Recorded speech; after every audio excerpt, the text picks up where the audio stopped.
Welcome back to M Hood Fishing. Today I'm on this wharf and I plan on catching fish from up here with drop lines.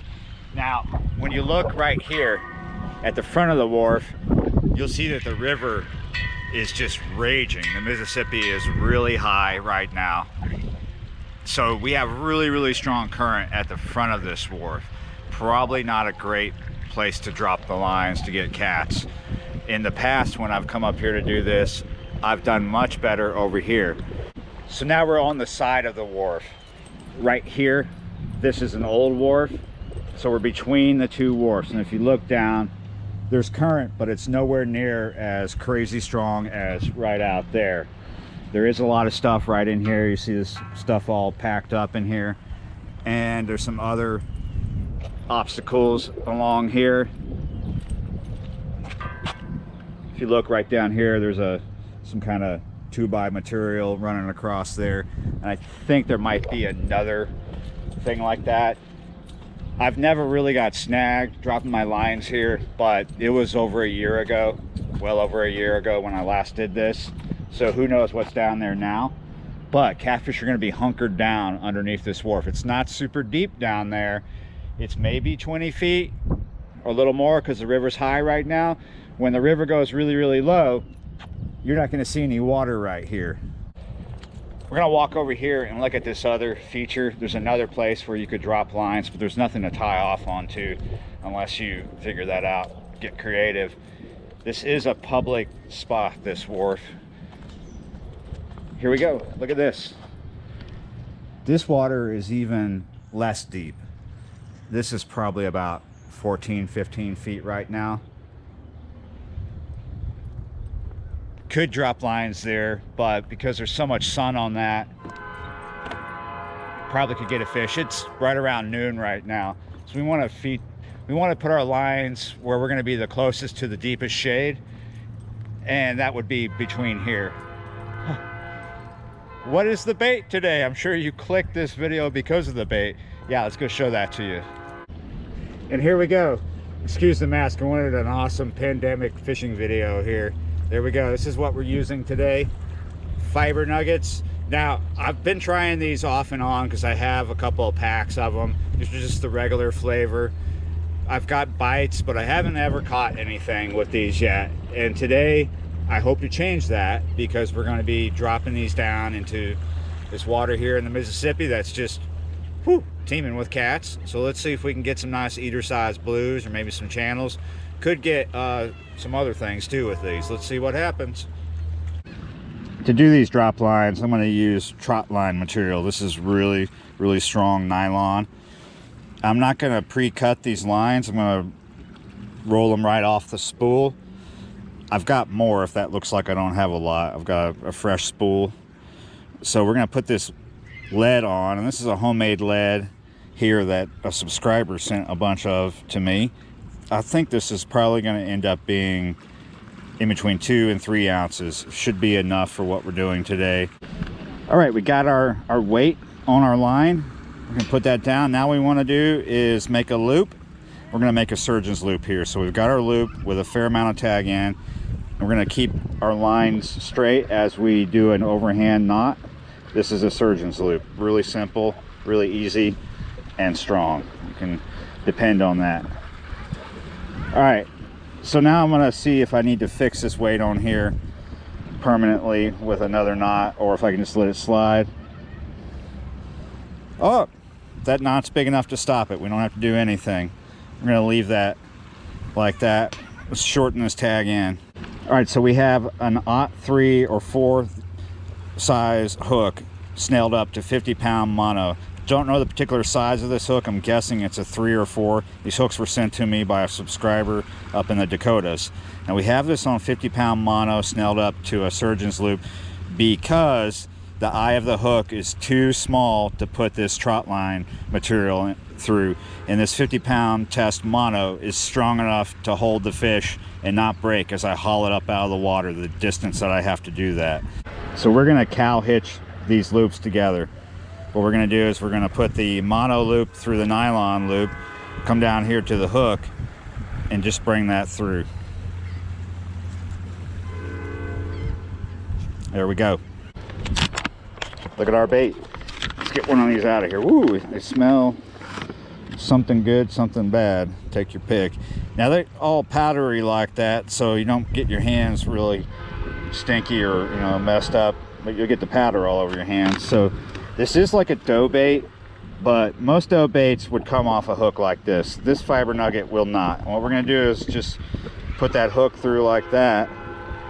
If you want, you can kind of press it a little bit to the hook, but in my experience, it's gonna stay like that. We've come just past all this debris. We're gonna drop straight down. Hopefully there's enough material left on this spool to get to the bottom. I don't think it's exceptionally deep, probably about 20 feet. There's a lot of people starting to show up.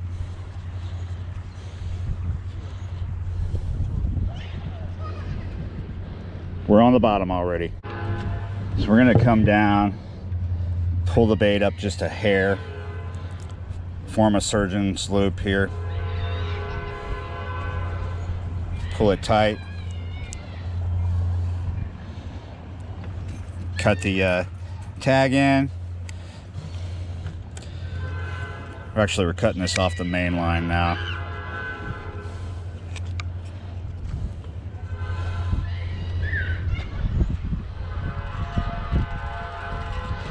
And there we go. The reason why I did that was so my line's not super slack and not super tight. We have a little bit of slack, not too much. Well, and we're just gonna wait now. I'm gonna do one more line just like the first one, but I'm not gonna make you watch me do that. There's a lot of screaming going on. Can you hear that stuff? Woo! So this is one of those spots where it's unclear if you could actually fish or not. So unless you were out here watching me put my lines out, you would have no idea what's up. You know, most people are gonna walk by over there and not really see those. If they do, they're probably not gonna think much about it. So right now, I'm just a dude hanging out and drinking my coffee. We'll give it a couple hours or more, whatever it takes. See if this fiber nugget bait will work here. I bet it will. I want it to. Let's see. It is just about 2 o'clock now. I've been checking the lines every 20 minutes or so. Nothing yet, obviously. The baits still look good. I'm gonna walk away for a second, ride around, maybe stop in at the house, do some stuff, and then come back and check. Welcome back. I finally got back. It is a little after 4 o'clock. I went to the house, took a break, ate some food, and now we're back. So before I left, I put out another line. So in all, I had 3 lines out. I've already checked all 3 lines. 2 of the lines still have the same bait. The other line, something surprising. Might not be what you think. Let me show you.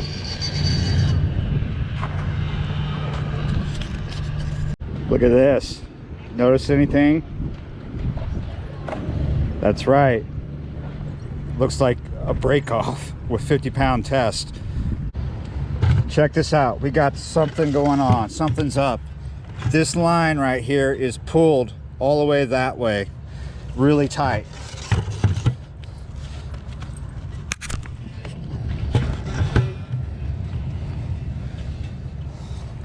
Yes.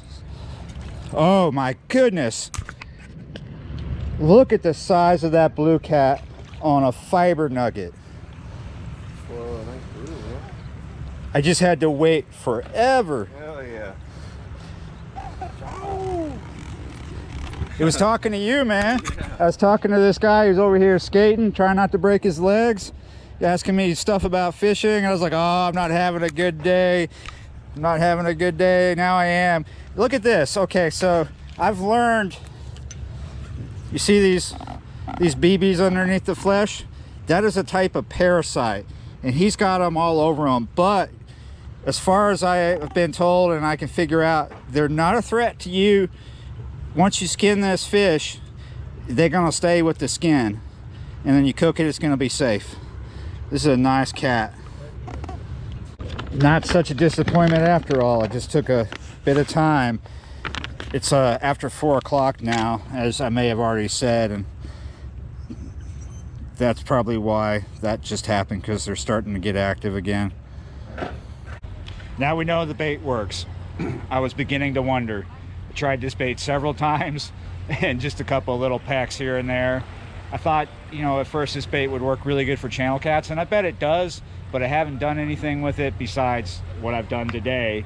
I have a friend, Jared, upriver, who swears by this, and I'm gonna take his advice about this bait. I'm gonna call this bait the last resort bait. When you can't get any other bait, just keep some of this around, I suppose, and go to it when, like, you can't get shad, you can't get mullet, you can't get perch, you don't want to pay money for shrimp or chicken or whatever. Just keep some of this because it'll last forever. You don't have to put it in the fridge. You just put it in a cool, dry place and it's good to go. And, you know, the other good thing I'll say about this bait before I talk about other things is that it stays on the hook a really, really long time. Really long time. All right, so this park closes at 7:30. I need to get out of here. We just did the one cat. I was wondering if the noise of the skaters interfered with the fishing, but I have caught fish on drop lines here in the past while they were skating. Okay, so before I go, I wanted to tell you, doing drop lines or any kind of fixed line, bank line, limb line is a really, really good thing to do when you want to get fish, but you've got other stuff to do. You know, like me today, I spent a little bit of time here when I first put the lines out. Then I had to go do stuff at the house. I had lunch. Then I came back, got one fish. Now it's time to go back home and do stuff for you, edit this video. So like, share, comment, subscribe, and I will see you next time.